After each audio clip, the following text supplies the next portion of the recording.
အားလုံးပဲမင်္ဂလာပါကျွန်တော်ဒီနေ့ရှင်းပြပေးရင်တော့ကျွန်တော်တို့ S&P ရဲ့ circuit တွေပေါ့နော်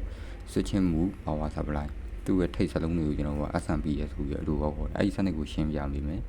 အဲ့စနစ်ကိုကျွန်တော်ကလို့ရှင်းပြလဲဆိုတော့ကျွန်တော်တို့အခုလက်ရှိပေါ့နော်ဒီတရုတ်ကဝင်တဲ့ charger မြန်မာနိုင်ငံမှာအများဆုံးသုံးတဲ့ charger ဒီလို S&P ရဲ့စီသုံးတာများတယ်ဒါဆိုလို့ရှိရင် Lithium 12.6 volt 5A charger နော်ကျွန်တော်အဲ့ charger ရှိမယ်ပြီးရင်ဒီလိုမျိုး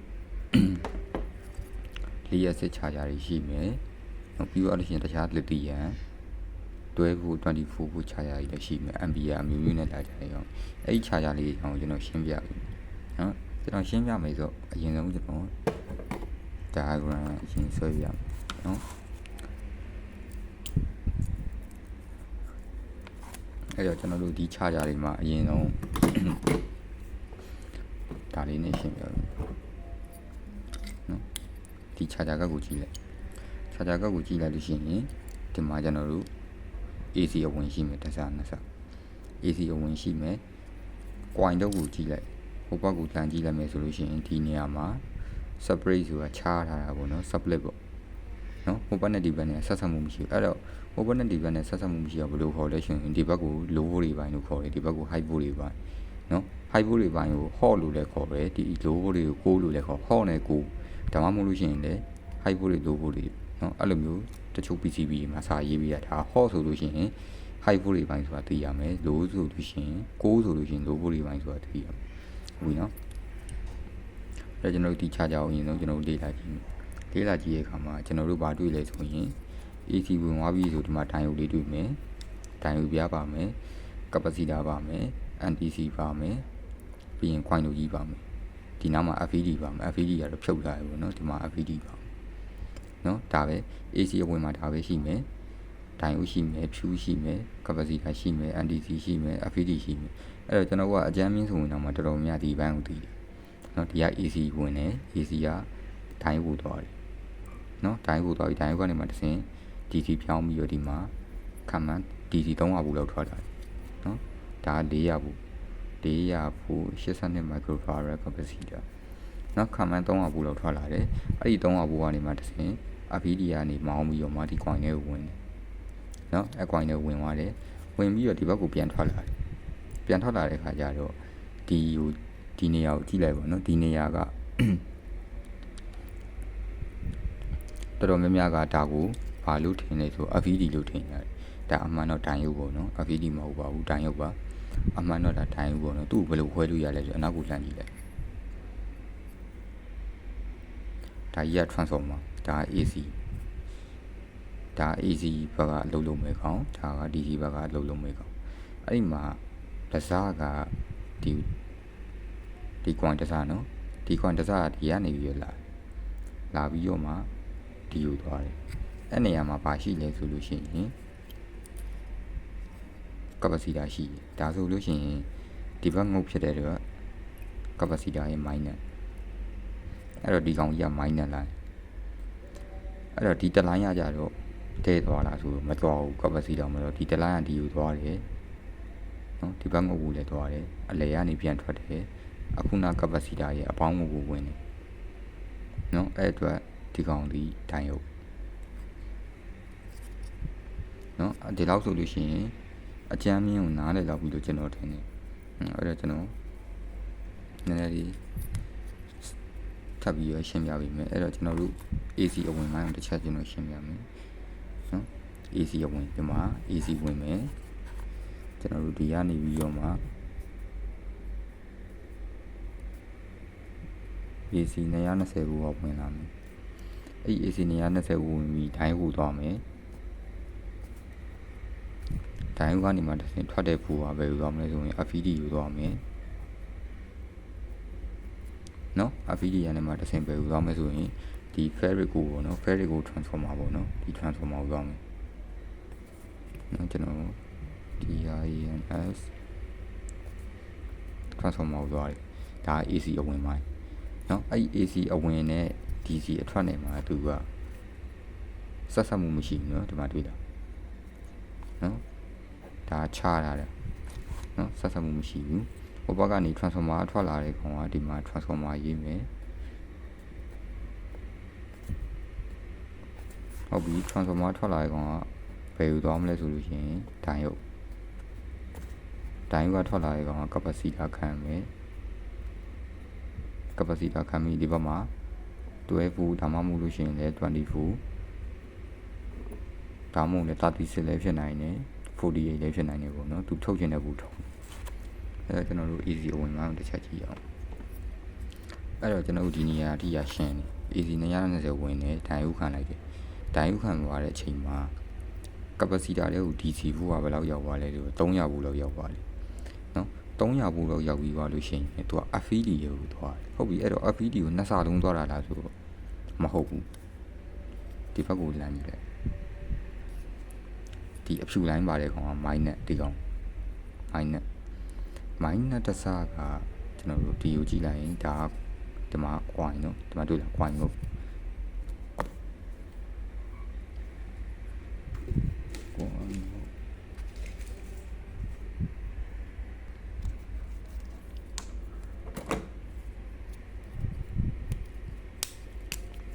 ဒါ coin ကိုနော်ကျွန်တော်မှားမှာလို့မြင်အောင်လို့ဒါလေးနဲ့ဝိုင်းပြပြီ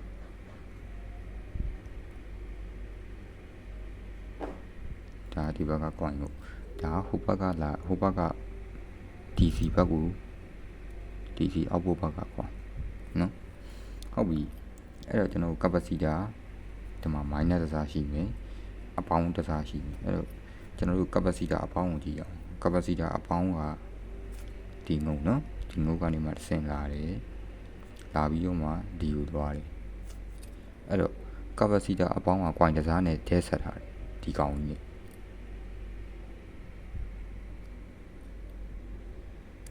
နဲ့တက်ဆက်ထားတယ်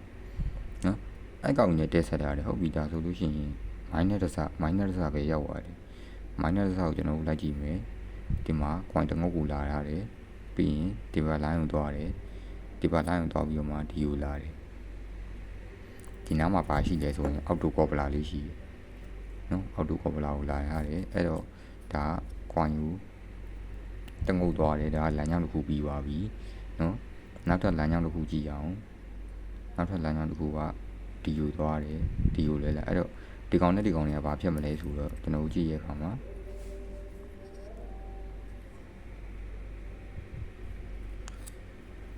ဒီနောက်မှာတွေ့လား processor ချိန်မဲ့နေရာလေးတွေ့တယ်နော်အဲ့ဒီ processor ချိန်မဲ့နေရာလေးတွေ့တယ်အဲ့တော့ကျွန်တော်တို့ကသူ့ကိုအောက်ဘက်ကနေပဲပြန်ကြည့်မယ်ဆိုလို့ရှိရင်ဒီ resistor ဒါ resistor ချိန်မယ်နေရအခုနကျွန်တော်အတွင်းဘက်ကကြည့်ရအောင်နော်အဲ့တော့ဒီ minus ဘုက resistor ခံပြီးတော့ဒီကိုရောက်သွားတယ်ဒီကောင်ကဘာလဲကြည့်အောင်ဒီကောင်ကဒီမှာငုတ်3ငုတ်တွေ့ရတဲ့နော်ဟောဒီမှာ FED အဲ့တော့ FED ကြီးကျွန်တော်တို့သူ့တင်ကြတာရာဒီကောင်ဒီ K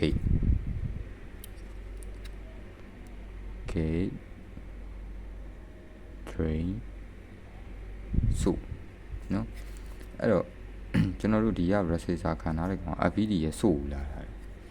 သိကြတယ် FED ရဆိုလာတာဖြစ်တဲ့ drain ကနေပြန်ထွက်တဲ့ကောင်ဒီခွိုင်ယူသွားမယ်ဒီကောင်နော်ဒါဆိုလို့ရှိရင်ဒါက DC 300ဖို့အတွက်မောင်းနေမယ်ကွိုင်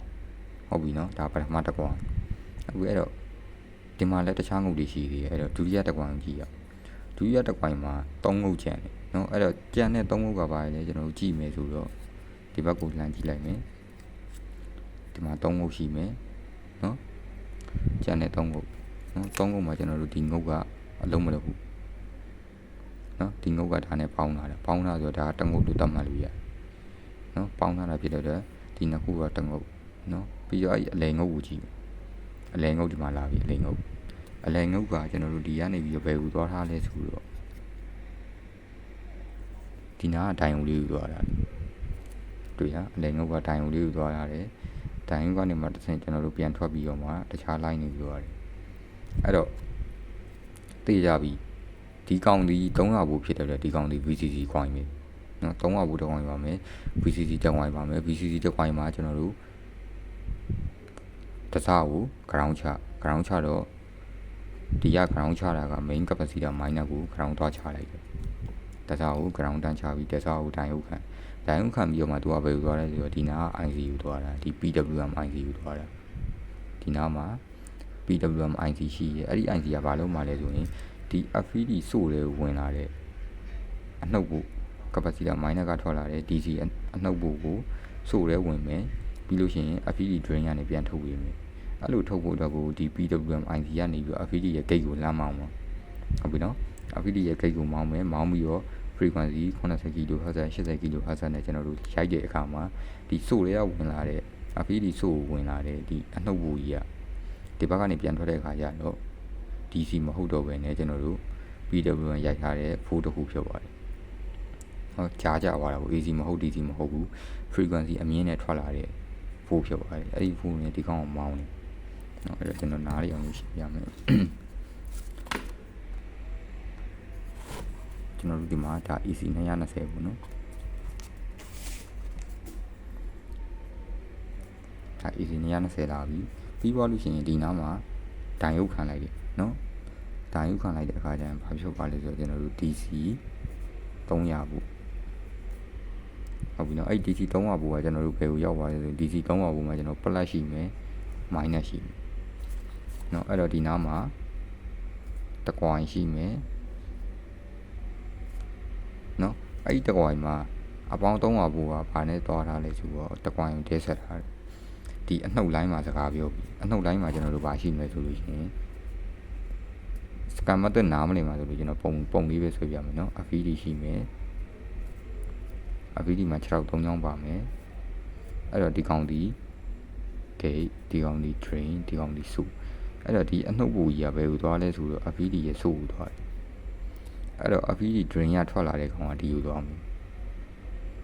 နော်အဲ့တော့ FED ကသူ့ဘက်သူအလုပ်လုပ်လာဆိုရင်အလုံးမလုပ်ဘူးအလုံးမလုံးတဲ့အတွက်ကိုကျွန်တော်တို့က FED ကိုမောင်းနေဖို့အတွက်ဒီနားမှာ PWM IC ထည့်သွင်းပြီးရနော် PWM IC ရတော့သူအဆင်ပြေရ IC သုံးလိမ့်မယ်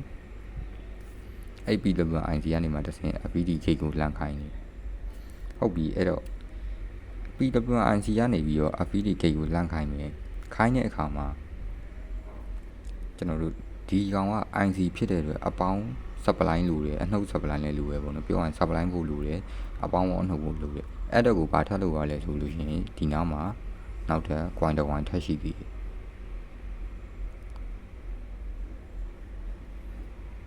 ဒီနားမှာ coin တစ် coin ထပ်ရှိမယ်နော်အဲ့ဒီ coin မှာကျွန်တော်ကတစားကို ground ချမှာ ground ချမှာဆိုတော့ capacitor minus နဲ့ချိန်ရနော်အဲ့တော့ကျွန်တော် coin တစားကို ground ချလိုက်မယ်ground ရပြီးတော့ဒီမှာ FED ဆိုနဲ့ capacitor minus နဲ့အတူတူပဲဖြစ်တဲ့အတွက် FED ဆိုမှာကျွန်တော်ချိန်လိုက်မယ်ပြီးရင်ဒီရထွက်လာတဲ့တစားကဘယ်ကိုလာလဲဆိုလို့ရှိရင်ကျွန်တော်တို့တိုင်ရုပ်ကိုလာမယ်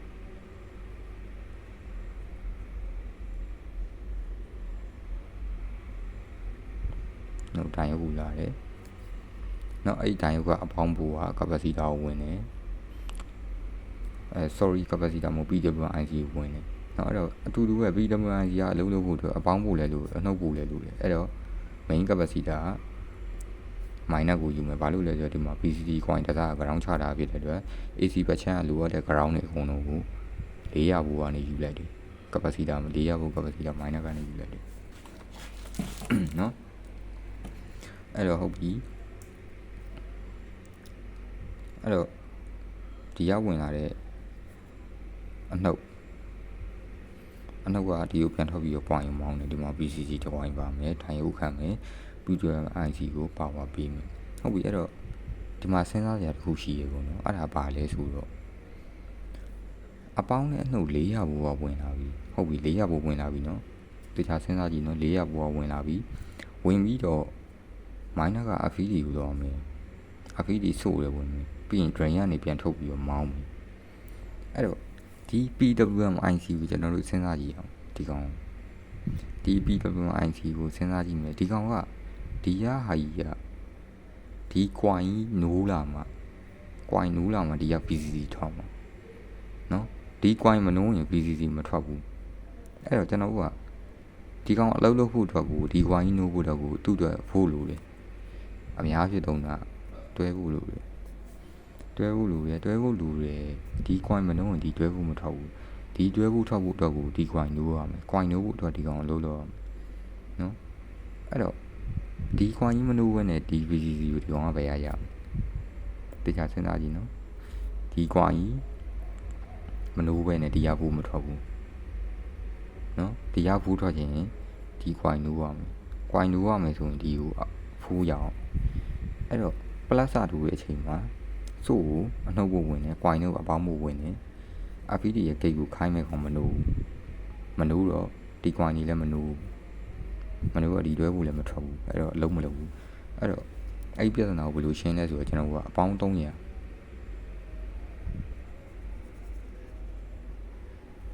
အပေါင်း300နေကျွန်တော်က resistor ခံမယ်ခံပြီးတော့မှ PWIC ရဲ့ဒီ PCC ပင်ကိုလာဝင်တယ်နော် 200k ဖြစ်ရင်လည်းဖြစ်မယ် 300k ပေါ့နော်အပေါင်း300နေအဲ့လောက်ခံပြီးမှ PCC ပင်ဝင်တယ်ဒါကိုဘာလို့ခေါ်လဲကျွန်တော်က starting volt လို့ခေါ်တယ် STARDING starting volt သူ့ရဲ့အလုပ်လုပ်ပုံကျွန်တော်ရှင်းပြမယ်ကျွန်တော်တို့ကဒီက plus စာထိုးလိုက်ပြီးဒီ3ဟာဖို့ရောက်သွားပြီ3ဟာဖို့ရောက်သွားပြီဆိုလို့ရှိရင်သူကဒီအပေါင်းဖို့ကနေပြီးတော့DC 3ဟာဖို့ပေါ့နော်3ဟာဖို့ကနေပြီးတော့ resistor ခံပြီးတော့ရှားယူလိုက်တာပလက်တွဲဖို့ဆိုပြီးတော့ခဏယူလိုက်တာနော်အဲ့ပလက်တွဲကိုခဏယူပြီးတော့ဒီ IC ကိုနှိုးလိုက်တာပြောရင်ကျွန်တော် sign ရဲ့ step motor လို့ပဲနော် IC ကိုနှိုးလိုက်တယ်နှိုးလိုက်လို့ဒီ IC ကအလုပ်လုပ်သွားပြီး FPD ကိုမောင်းတဲ့အခါမှာဒီ coin ကြီးနိုးလာပြီ coin ကြီးနိုးလာတဲ့ခါကျလို့ရှိရင်ဒီကတွဲဖို့ထွက်လာရင်သူကဒီကတွဲဖို့ပဲယူတော့ဒီဘက်ကကောင်မယူတော့ဘူးနော်နားလည်မယ်ထင်တယ်နော်အဲ့ဒါပြီးသွားရင်ဒီဘက်မှာကျွန်တော် DC ထွက်ပြီ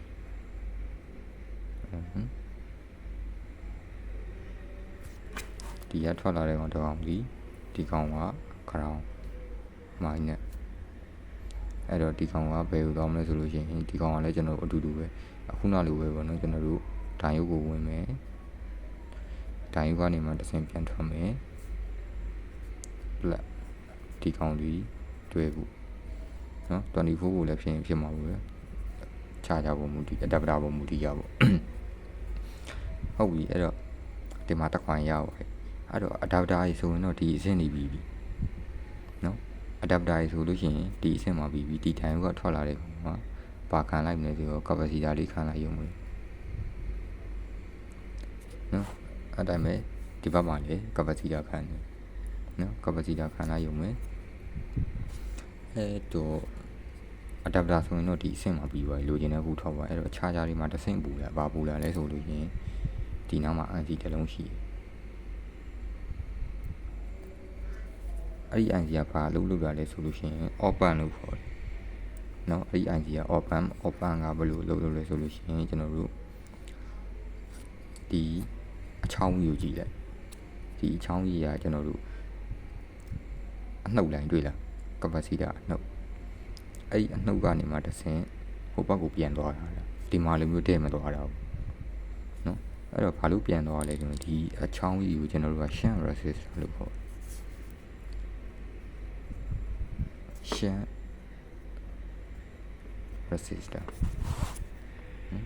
shunt resistor သူကဘာလို့ဖို့လဲဆိုလို့ရှိရင် ampere တိုင်းလို့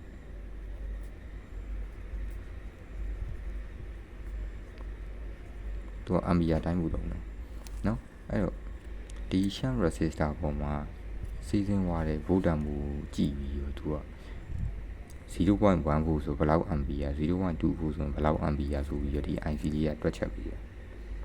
နော်တွက်ချက်ပြီးတော့ဒီရှန့်က 5A ဆိုလို့ရှိရင် 5A ကျော်သွားတဲ့အခါမှာဒီ IC ကနေပြီးတော့လှမ်းပြီးတော့ပိတ်ချလိုက်တယ်ဒီဘက်ချမ်းနော်ဒီ IC ကနေပြီးတော့ဒီဘက်ချမ်းကိုလှမ်းပြီးတော့ပိတ်ချတယ်နော်အဲ့တော့ဒီ IC အလုပ်လုပ်ဖို့တော့ IC ဖြစ်တဲ့အတွက်ကျွန်တော်က supply လိုပြန်ရောနော် IC ဖြစ်ဖို့တော့ကို supply လိုတယ် supply လိုတဲ့အခါကျတော့အဲ့ supply ဘယ်လိုလုပ်မလဲဆိုတော့ကျွန်တော်ဒီကိုကြည့်ဒီမှာတွေ့လားဒီမှာနောက်ထပ်တစ်point ပူလာနော်ဒီမှာနောက်ထပ်တစ် point တွေ့လားဒီ point ကနေမှကျွန်တော်ဒိုင်ယုတ်ခံတယ်ဒိုင်ယုတ်ခံပြီးတော့ဒီကိုလာတယ် တွေ့လားတန်းခံပြီးတော့ဒီယူလာတယ်ပြီးတော့မှ resistor နဲ့တစ်ဆင့်ခံပြီးတော့ဒီယူသွားတယ်နော်တန်းခံဒီယူလာ resistor နဲ့တစ်ဆင့်ခံပြီးတော့မှဒီယူသွားအဲ့တော့ဒီ coin တော့ကိုလည်း supply လို့ရတယ်ကျွန်တော်ကဒီမှာဒီဘက်မှာလည်းသူ့အတွက် supply ပတ်ပြီးရတယ်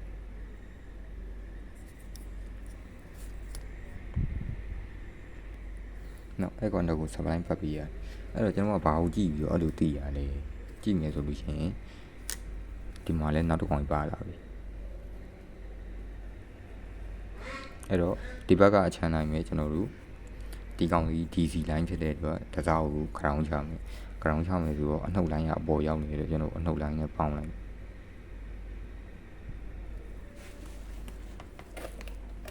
ကျွန်တော်တစားကို ground ချလိုက်နော်တစားကို ground ချပြီးရင်အခုနာတိုင်းပဲကျွန်တော်တို့ဒီဘက်ကနေပြီးတော့ဒါရုပ်ခံနေခံထားတဲ့ကောင်ကဒီ IC ကိုသွားမယ်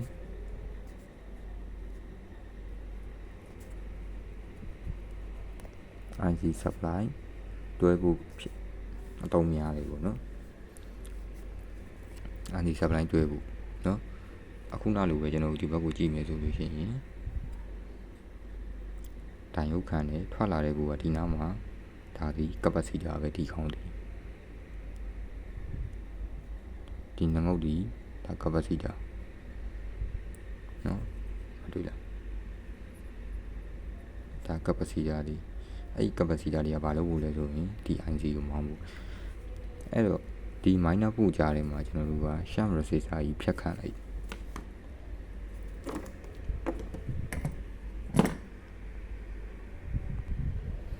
နော် minor ပို့ကျွန်တော်က adapter မှာဆိုလို့ရှိရင်တော့ဒီအောက်ဘက်မှာပါတော့ဒီအပေါ်မှာပို့ထောင်ပြီးသွားပြီ charger မှာကြတော့ ampere control CC CB CC ဆိုတော့ကကျွန်တော် constant current ဒါက CC နော် constant current CC ဒါက constant voltage CB နော်အဲ့တော့ CC နဲ့ CB ကဘာကိုပြောရလဲကျွန်တော်တို့ကဒီရထွက်လာတဲ့ volt ဒီဘက်ကလက်ခံမဲ့လောက်ပေါ့နော်ဘက်ထရီအားသွင်းမယ်ဆိုရင်ဘက်ထရီ supply နဲ့ဘက်ထရီကြားထဲမှာသူက supply ရနေပြီးတော့ဒီ adapter တတ်မှတ်ထားတဲ့တွဲဖို့မရောက်မချင်းချခြင်းရိုက်ပြီးတယ်အားဖြည့်ပြီးတယ်အားသွင်းပြီးတယ်ပေါ့နော်ပြီးသွားလို့ရှိရင်သူ့မှာ current sensing ပါတယ်သူက constant current ဆိုပုံသေး current ကိုပြောတာပေါ့နော် current ကို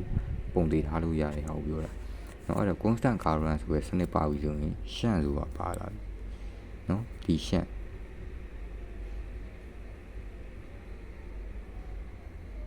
ဒါ shunt ampere ကိုတိုင်းလာတဲ့ပစ္စည်းနော်ဒါ IC ယူသွားမယ်ဒီမှာ IC ရှိရပေါ့ဗျာ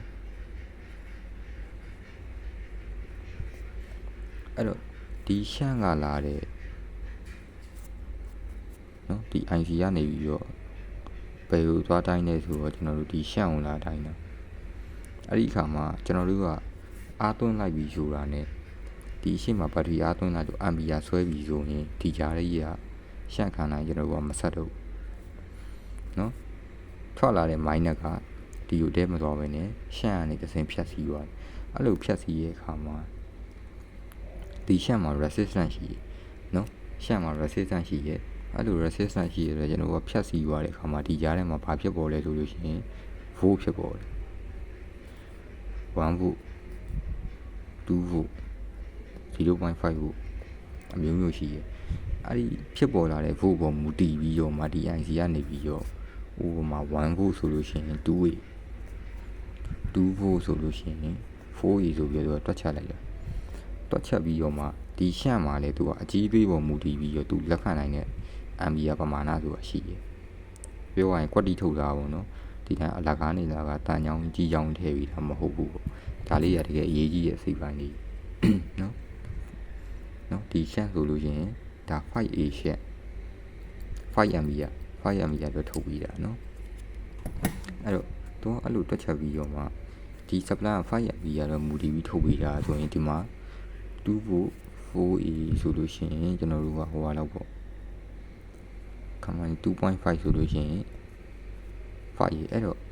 ဒီမှာအားသွင်းလိုက်လို့ ampere ဆွဲပြီးဆိုတာနဲ့သူက 2.5A လောက်တက်ပြီးဆိုတာsorry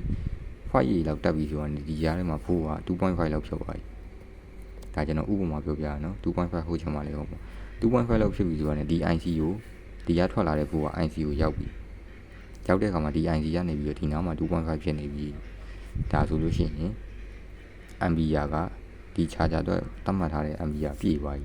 ပြီဆိုလို့ရှိရင်ဒီ ampere ကိုထပ်မကျော်ဝအောင်လို့ဆိုပြီးတော့ဒီ IC ကနေပြီးတော့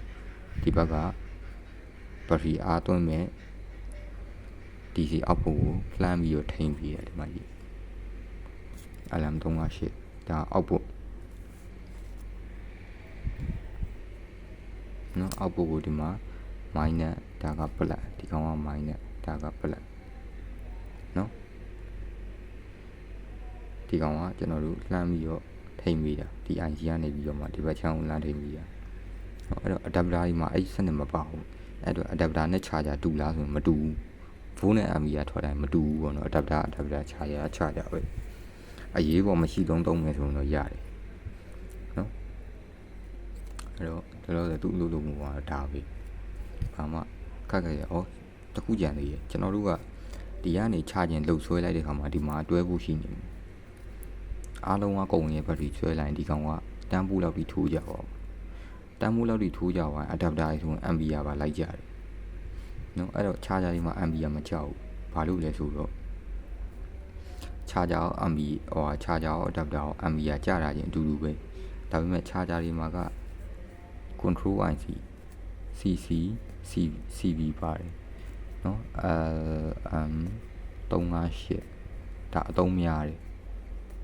alarm 393ကတိတ်မသုံးရဘူးနော် alarm 324အမျိုးမျိုးသုံးရတယ်ပေါ့နော်ဒါလို့ဆိုအသုံးများတာဒီကောင်ပဲဒီကောင်ကတော့အသုံးများတယ်နော်အဲ့တော့ကျွန်တော်တို့ဒီမှာ feedback line ပါတယ် feedback line ကဘာကိုပြောရလဲကျွန်တော်တို့ဒီမှာလှုပ်ဆွဲလိုက်လို့ရှိရင်အားလုံးကကုန်တဲ့ battery ကိုအားသွင်းလိုက်တဲ့အခါရလို့ရှိရင်ဖိုးကထိုးကြပါမှာထိုးကြပါတဲ့အခါကျရင်သူကဒီမှာလိုချင်တာတွဲဖို့လိုချင်တာဗျာတွဲဖို့လိုချင်တာကိုလုံအများကြီးဆွဲလိုက်ရင်ထိုးကြပါတန်းဖို့လောက်ပဲရှိရောအဲ့တော့အဲ့တန်းဖို့လောက်ပဲရှိရောတဲ့ဟာကိုကျွန်တော်တို့က adapter လောက်ကိုပြန်ဖြုတ်လိုက်ရင်လည်း adapter ပဲဖြစ်ဖြစ်ခြားရပဲဖြစ်ဖြစ် voltage ကြီးမထောင်အောင်ပြီးလို့ရှိရင်လည်း voltage ကြီးထိုးမတက်အောင်လို့ပြီးလို့ရှိရင်လည်း voltage ကြီးမကြောက်အောင်လို့ဘာလို့ရလဲဆို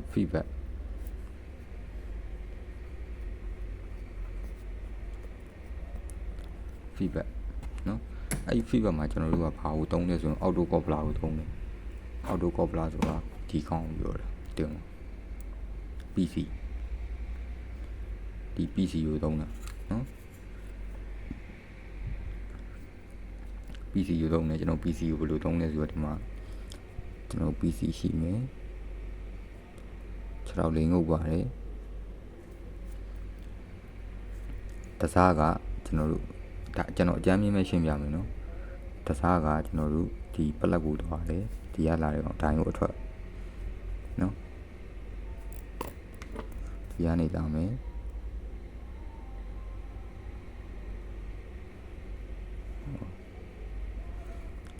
ဒါမိုက်ဒါပလက်လာနော်ပြီးလို့ရှိရင်ဒီ minus လာတဲ့ကောင်ရှိမယ် minus လာကျွန်တော်ဒီကနေပဲဆိုလိုက်တော့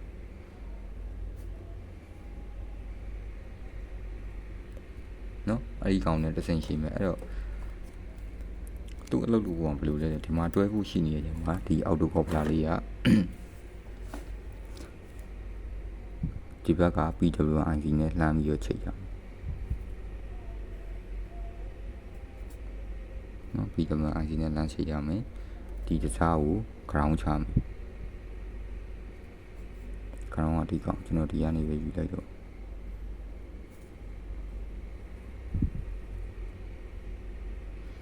ground နဲ့လှမ်းချိတ်ရနော်အဲ့တော့သူ့လို့တော့ဒီမှာဘိုးထိုးကြသွားပြီဆိုတာနဲ့ဒီဘက်ကိုလှမ်းပြီးတော့အချက်ပေးပြီဒီဘက်မှာတွဲဖို့ကတော့တန်းဖို့ပဲရှိရောတယ်အဲ့ဘက်ကနေပြီးတော့ဟို transformer ကိုပို့ပြီးတော့မောင်းခိုင်းတယ်မောင်းခိုင်းတဲ့အခါမှာဒီကောင်ဒီ frequency နဲ့မောင်းတာ PWI frequency ကိုတင်ပေးဒီဘက်မှာပို့ကြပါပြီ frequency ကိုတင်ပေးတယ်အကယ်၍ကျွန်တော်တို့ကရုပ်တရက်အားသွင်းနေတဲ့ clip တွေကျွတ်ထွက်တာလို့ပါလို့ဆိုရင်ဒီဘက်က frequency အမြင့်နဲ့ရိုက်နေတော့လှုပ်ဆွဲနေတဲ့အချိန်မှာဘာမှမဖြစ်ဘူးလေလှုပ် မရှိရတဲ့ချိန်ကတွဲဘူးကနေပြီးတော့15ဘူး20ဘူးထိုးတော့ပါတယ်ထောင်သွားတယ်နော်အဲ့လိုဘူးတွေထောင်တော့သွားမှာဆိုလို့ထောင်တော့သွားဒီနာကပစီတာတွေကွဲကုန်တာလို့ဖင်းနေစူကုန်တာလို့ရှိအဲ့လိုဖြစ်မှာဆိုလို့ဒီမှာလှုပ်ဖြုတ်လိုက်လို့ဘူးက12ဘူးကနေပြီးတော့73 14လောက်ပဲဖြုတ်သွားပြီဆိုတာနဲ့သူကဒါကိုချိန်ထားတဲ့ဘူးပေါ်မူတည်ရပါတော့73 14လောက်ဖြစ်ပြီဆိုတာဒီအော်တိုကော်ပလာကနေပြီးတော့စပြီးအလုပ်လုပ်ပြီးဒီဘက်မှာဖိုးကများနေပြီလို့ဟိုဘက်ကိုပြောလိုက်တယ်ပြောလိုက်တဲ့ခါကျတော့ဒီဘက်ကရောက်သွားတဲ့ data ကနေပြီးတော့ဒီ IC ကိုလှမ်းပြောပြီးတော့ IC ကနေမှတစ်ဆင့် frequency ကို short ချပြီးတော့တွဲဖို့ရောက်မှပြန်ပြီးတော့ညင်သွားတာတွဲဖို့မှပဲပြန်ပြီးတော့ရက်နေရဘူးเนาะအဲ့တော့ auto coupler အထဲမှာဘာတွေပါလဲဆိုတော့ဘာမှမပါဘူးဒီဘက်မှာကကျွန်တော်တို့အလီတွေရှိနေ auto coupler ဒီလိုမျိုးဒီမှာအဆက်လေးရှိတယ်เนาะဒါအလီဒီအဲ့လိုဒါအလီရဲ့ကတော့ဒီဘက်မှာဘာပါလဲဆိုရင် transistor ပါမယ်เนาะ transistor ရဲ့ emitter EMDD ရဲ့ emitter collector ဒီမှာ transistor အတွင်းထဲမှာ base ရှိအဲ့တော့ဒီမှာ voltage များသွားပြီဆိုရင်ဒီအတွင်းထဲမှာပါတဲ့ LED တွေကလင်းလာတယ် LED တွေကလင်းပြီးတော့မှဒီ transistor ကိုဘေးဖို့ပေးလိုက်လို့ဖြစ်သွားတယ်အဲ့လိုဘေးဖို့ပေးလိုက်လို့ဖြစ်သွားပြီဆိုလို့ရှိရင်ဒီ transistor ကနေပြီးတော့ဒီ IC ကို ground ကိုဆွဲချလိုက်တယ်ဒီမှာဒီတစ်ခြား ground နဲ့ချိန်ကြဆိုတော့ဒီနှစ်ဆပိုးသွားတဲ့သဘောပဲပေါ့ ground ဆွဲချတဲ့အခါမှာဒီ IC ကပိတ်ကြပါတယ်နော်ပိတ်ကြသွားတဲ့အခါမှာဒီရဖို့လည်းရော့ပါတယ်အဲ့တော့တွဲဖို့အောက်ဆက်ဖို့တွဲဖို့အောက်ပို့ရော့သွားပြီဆက်ဖို့ရောက်ပြီဆိုရင်ဒီ LED ပိတ်လို့ရှိရင်ဒီကောင် ground ကပြုတ်တယ်တော့ဒီ IC ကပြန်ပြီးအလုပ်လုပ်တယ်အလုပ်လုပ်တဲ့ဆိုတော့ဒီမှာတွဲဖို့ပြန်ဖြစ်တယ်အဲ့ဒီစနစ်နဲ့သူကညင်နေတာပေါ့နော်အော်တိုကောဘလောက်ဒီရင်တက်ချိလို့ရလားဆိုတော့မရဘူးဘာလို့လဲဆိုတော့ဂျားထဲမှာ TL431 ခန့်နော် TL431 ဘာလို့လဲဆိုတော့ဒီအော်တိုကောဘလာဖို့အများကြီးနဲ့အလုပ်လုပ်လို့မရဘူးပေါ့နော်အလုပ်လုပ်လို့မရဆိုတော့ကျွန်တော်တို့ TL431 ခန့်နဲ့အောက်ပုတ်ကတွဲဖို့တူသွင်းတဲ့ LED ဖြစ်တဲ့တူပြီး3 volt 1.5နှစ်ခုလေးရတစ်ခုပေါ့နော်ဒါကျွန်တော်ဥပမာပြောပြပါပေါ့နော်အဲ့လောက်ပဲသုံးလို့ရမယ်အဲ့တော့ကြောင့်သူကTR431ခန့်နဲ့TR431မှာပါလဲဆိုလို့ရှိရင်ပင်3ခုပါတယ် reference anode ကတော့နော် anode ဆိုတာက minus ဆက်မယ်လားညောကတ်ဆိုတာက plus ဆက်မယ်လားညောအဲ့ရနေပါတစ်ဆင့်ကျွန်တော်တို့ကဒီ reference pin ဆိုတဲ့ reference pin ဒီမှာအောက်ပုတ်မှာကျွန်တော်တို့တွဲဖို့ရှိမယ်ဆိုလို့ရှိရင်ဒီတွဲဖို့အခြေအနေမှာ reference pin ကိုကျွန်တော်တို့က 2.5 ဒါပုံသေးပေါ့နော်ဒီ reference pin ရဲ့အလုပ်လုပ်တဲ့ပို့က 2.5 အဲ့တော့ကျွန်တော်တို့ကတွဲဖို့မှာ 2.5 ရအောင်လို့ resistor တွေသုံးပြီးတော့မှ divider ချထားတယ် resistor နဲ့ volt short ရတယ် short ပြီးတော့တွဲဖို့မှာ 2.5 watt ပေးရတယ်နော်ဟုတ်ပြီအဲ့တော့တွဲဖို့ကြော်လို့ရှိရင် 2.5 volt ကြော်ပြီ volt ကြော်ပြီဆိုတာ ਨੇ ဒီ anode နဲ့ကတ်တုတ်ပင်ကနေပြီးတော့ဒီ PC ကိုလမ်းခိုင်းတာဒါတစ်စိမ့်နဲ့နော် high volt တွေကနေပြီးတော့ low volt တွေပြောင်းနေပဲထားပါတော့တစ်စိမ့်နဲ့နော်ဒီဘက် high volt တွေကနေပြီးတော့ low volt တွေပြောင်းပြီးတော့ PC ကိုခိုင်းတဲ့အခါမှာအခုနကကျွန်တော်ပြောလို့ PC ကဒီဘက်ထဲအောင်လမ်းခိုင်းနေတစ်စိမ့်ရင်းနေတော့နော်အကယ်၍ तू ကစက်တက်ဖို့အောက်ရော့သွားပြီဆိုလို့ရှိရင်လည်းအဲ့လိုပဲဒီ TR431 ကနေ431ကနေပဲဒီဘက်ကိုလမ်းခိုင်းပြီးတော့မှ PC ကနေတစ်ဆင့် DNC ကိုလမ်းခိုင်းတယ်ဒါပဲပေါ့နော်ဘာမှခက်ခဲမပေါ့အဲ့တော့ကျွန်တော်နောက်ထပ်တင်မဲ့ဟာမှာကျွန်တော်ဘာကိုထပ်ပြီးပြောပြအောင်မလဲဆိုတော့